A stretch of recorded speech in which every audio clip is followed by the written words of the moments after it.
नमस्कार।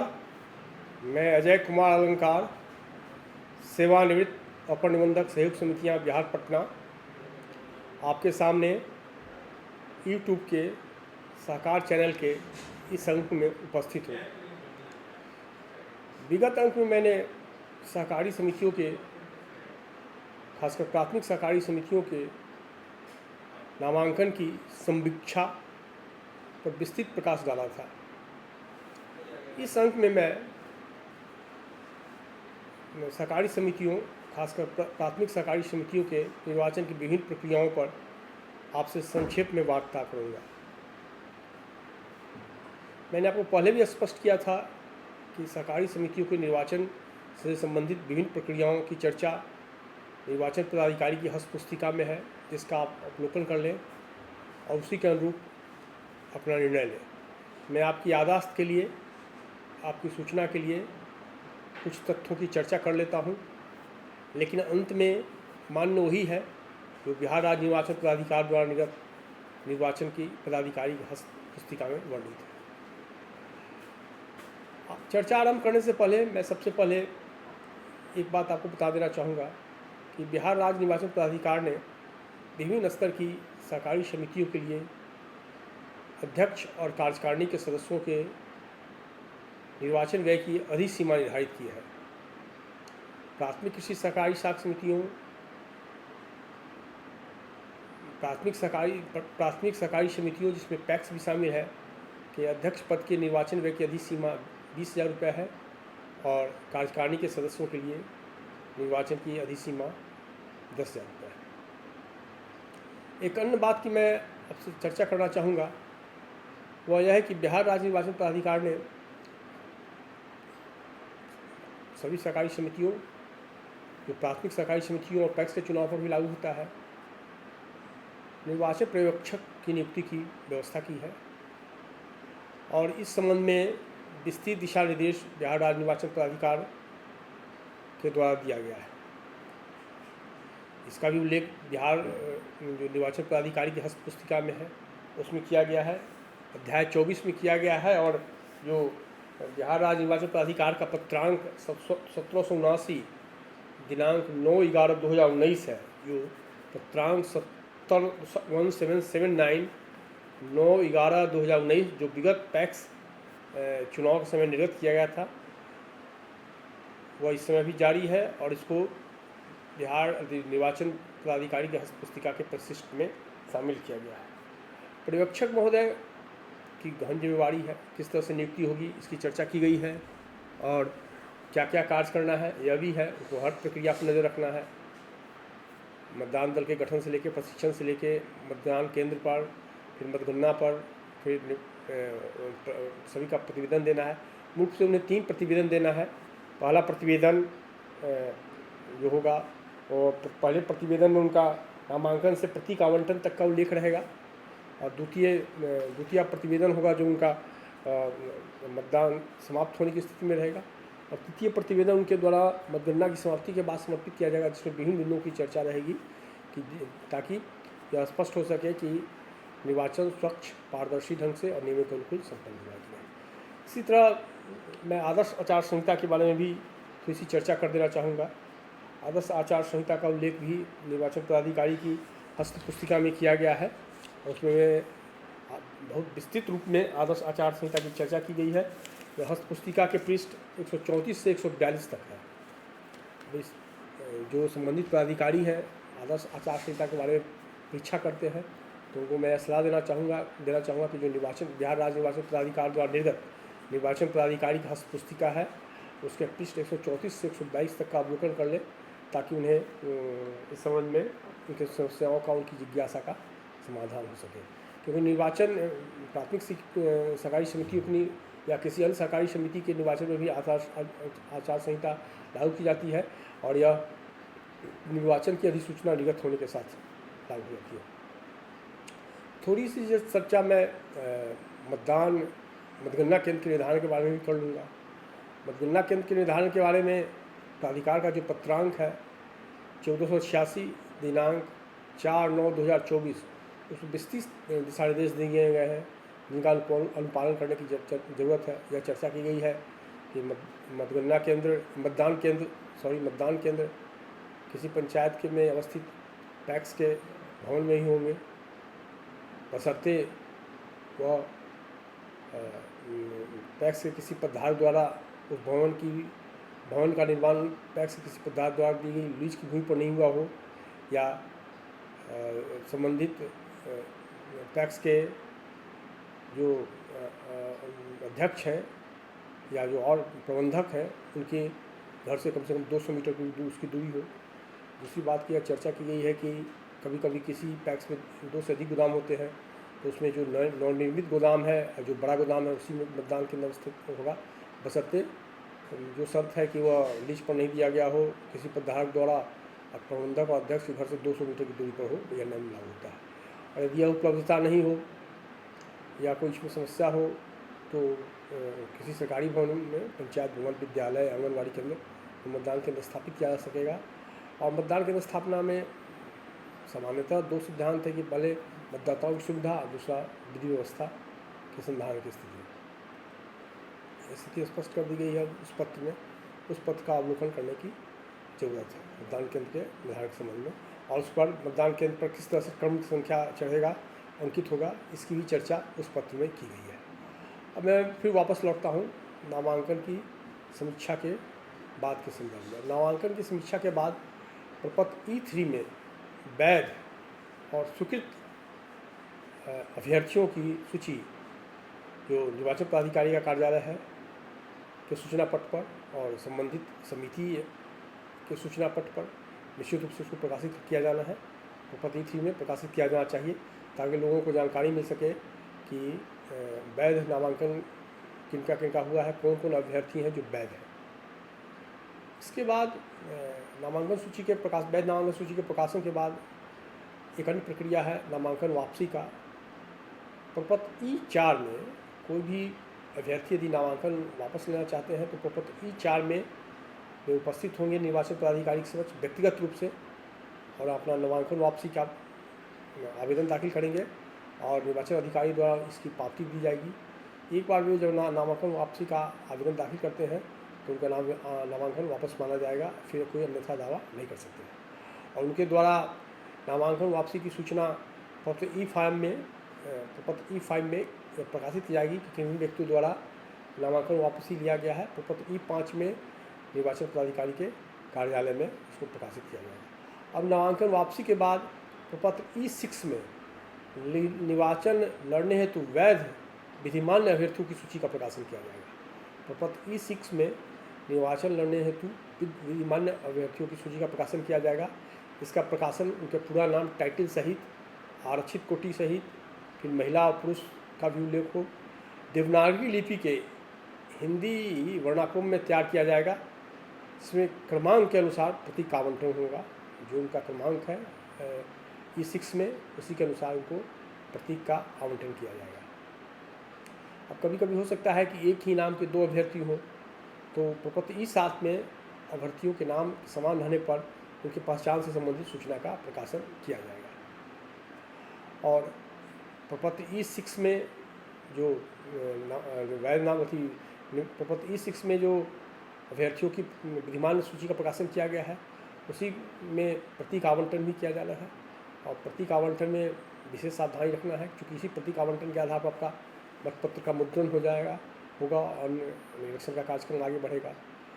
तो इसलिए प्रतीक आवंटन से चर्चा करने से पहले मैं थोड़ा प्रपत्र E7 के बारे में आता हूँ कि यदि किसी 2 अभ्यर्थियों का नाम समान हो तो उनके पहचानने के लिए किस तरह कम से कम 1 और 2 अंकित किया जाएगा, इसकी विस्तृत चर्चा प्रपत्र E7 में होगी। और जिन भी प्रपत्रों की मैंने चर्चा की है सभी वे निर्वाचन पदाधिकारी की हस्त पुस्तिका में संलग्न है, उसका अवलोकन करने की जरूरत है।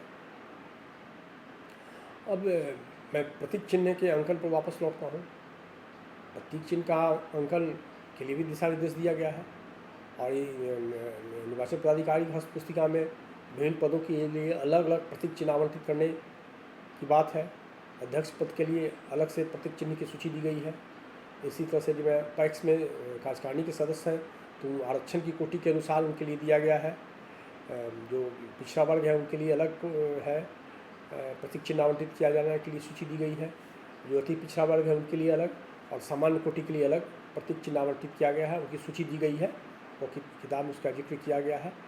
लेकिन हो सकता है कि कभी किसी पद खास के लिए अभ्यर्थियों की संख्या अधिक हो और जो सूची दी गई है वो सूची कम पड़ जाए, तो कुछ आरक्षित प्रतीक चिन्हों की भी सूची दी गई है, इनका उपयोग उस स्थिति में किया जाना है।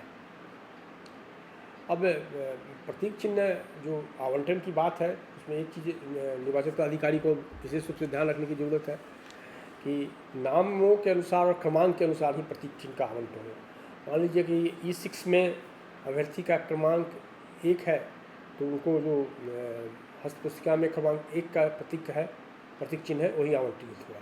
इसी तरह प्रतीक E6 में प्रपत्र E6 में यदि अभ्यर्थी का क्रमांक 2 है तो उनको 2 नंबर का क्रमांक आवंटित किया जाएगा। सपोज किया कि अध्यक्ष पद की जो प्रपत्र E6 है उसमें किसी व्यक्ति का नाम क्रमांक 1 पर है तो उनको क्रमांक 1 का प्रतीक चिन्ह आवंटित होगा, और किसी व्यक्ति का नाम क्रमांक 2 पर है तो क्रमांक 2 का उनको आवंटित होगा। मैंने पहले ही कहा था कि निर्वाचन पदाधिकारी की हस्तपुस्तिका में क्रम संख्यावार इसका जिक्र किया गया है, इसका अवलोकन करने की जरूरत है। प्रतीक आवंटन का पर विशेष जो इसलिए हम लोगों ने दिया है कि बाद में कोई समस्या नहीं हो। अब प्रतीक आवंटन के बाद जो अगला काम आता है उससे वह यह है कि प्रत्येक अभ्यर्थी को प्रपत्र E6 के साथ निर्वाचन पदाधिकारी द्वारा बिहार राज्य निर्वाचन पदाधिकार अधिनियम 2008 और भारतीय न्याय संहिता 2023 की प्रति उपलब्ध करा दी जाए। यह प्रति भी इसका भी जिक्र निर्वाचन पदाधिकारी की हस्तपुस्तिका के परिशिष्ट में है, जिसको उनको जेरोक्स करा के या अन्य किसी दर्शन को उपलब्ध करा जा सकता है। अब एक स्थिति हो सकती है कि किसी नामांकन के बाद या नामांकन वापसी के बाद यह स्थिति स्पष्ट हो कि किसी पद के लिए एक ही अभ्यर्थी ने किसी भी कैटेगरी में नामांकन किया हो, तो वह निर्विरोध निर्वाचन की स्थिति बन जाएगी। निर्विरोध निर्वाचन होने की स्थिति में भी जो निर्वाचन प्रमाण पत्र जो देना है प्रपत्र E9 में, वह निर्धारित मतगणना की तिथि को ही दिया जाएगा। और यदि किसी कैटेगरी में किसी भी पद पर एक से अधिक प्रपत्र E6 में अभ्यर्थियों का नाम अंकित है वैध सूची में, तो उस दिन निर्धारित तिथि को मतदान होगा और मतगणना होगा, और उसमें जो विजयी होंगे उनको प्रपत्र E9 में निर्वाचन प्रमाण पत्र फोटोयुक्त निर्वाचन प्रमाण पत्र उपलब्ध कराया जाएगा। एक स्थिति और भी बनती है कि हो सकता है कि नामांकन वापसी के बाद यह स्थिति बने कि 6 विभिन्न पदों के लिए निर्वाचन नहीं हो पा रहा है, तो इस स्थिति में निर्वाचन कोरम के अभाव में स्थगित कर दिया जाएगा। क्योंकि कोरम पूरा होने के लिए कम से कम 6 विभिन्न पदों पर निर्वाचित होना अनिवार्य है। 6 विभिन्न पद अध्यक्ष सहित हो सकते हैं, अध्यक्ष से इतर भी हो सकते हैं। इसके अभाव में निर्वाचन कार्यक्रम को स्थगित करना होगा और इसकी प्रविष्टि दी जाएगी प्राधिकार के साइट में। अब सबसे इम्पोर्टेंट चीज़ है मतपत्र का मुद्रण। मतपत्र का मुद्रण का भी में भी बहुत ही सावधानी की जरूरत है कि जो प्रपत्र E6 में जिस तरह से क्रमांक है प्रतीक आवंटन हो, मत मुद्रण का काम वही किया जाएगा। जो चिन्हित प्रेस है उसमें उप निर्वाचन पदाधिकारी भी रहेंगे जो उसको समन्वय का काम करेंगे, लेकिन प्रूफ रीडिंग का काम और उस पर हस्ताक्षर करने का काम निर्वाचन पदाधिकारी का है। अब मतपत्र का मुद्रण में भी क्रमांक को ही रहना है जो क्रमांक को आवंटित किया गया है, और इसके लिए जो निर्धारित अध्याय 13 में निर्वाचन पदाधिकारी के अध्याय 13 में निर्वाचन पदाधिकारी की हस्तपुस्तिका के अध्याय 13 में जो मतपत्र के परिकल्प का निर्धारण और मुद्रण का जो जिक्र किया गया है उसी के अनुसार से मतपत्र का मुद्रण कराना चाहिए। उसका पहले विशेष रूप से अध्ययन कर लेना चाहिए अध्याय 13 का, और मतपत्र के मुद्रण और परिकल्प के निर्धारण के बारे में जो भी दिशा निर्देश दिए गए हैं उसी के अनुरूप मतपत्र का मुद्रण और उसका निर्धारण किया जाना चाहिए। इसका विशेष सावधान भी बरतने की जरूरत है। एक अन्य चीज़ की मैं चर्चा कर दूंगा, मैंने कोरम का अभाव में कर दिया। अब मैं चुनाव स्थगित होने की चर्चा कर दी। अब है कि निर्वाचन या प्रावधान है कि निर्वाचन अभ्यर्थी हो या निर्वाचन अभिकर्ता हो, मतगणना अभिकर्ता हो, तो उनको फोटो पहचान पत्र निर्वाचन पदाधिकारी द्वारा निर्गत किया जाने का प्रावधान है, इसका भी अनुपालन किया जाना चाहिए, उसको दिया जाना चाहिए। दूसरी बात है कि अभी थोड़ी सी चर्चा मैं करता हूँ कि कभी कभी ऐसी स्थिति आ सकती है कि जो मतदान को काउंटरमैंड करना पड़े, प्रत्यादिष्ट करना पड़े। हो सकता है कि किसी खास पद के लिए किसी अभ्यर्थी की मृत्यु हो जाए और यदि निर्वाचन पदाधिकारी को उसकी मृत्यु की सूचना मतदान शुरू होने के ठीक पहले प्राप्त हो जाए और उसकी पुष्टि हो जाए तो मतदान स्थगित कर देगा और उसकी सूचना बिहार राज्य निर्वाचन प्राधिकारी को, जिला निर्वाचन पदाधिकारी को और जिला सहकारिता पदाधिकारी आदि को वो उपलब्ध कराएगा। अब कभी कभी पुनर्मतदान की स्थिति भी बन सकती है, जैसे मतदान स्थगित करने का भी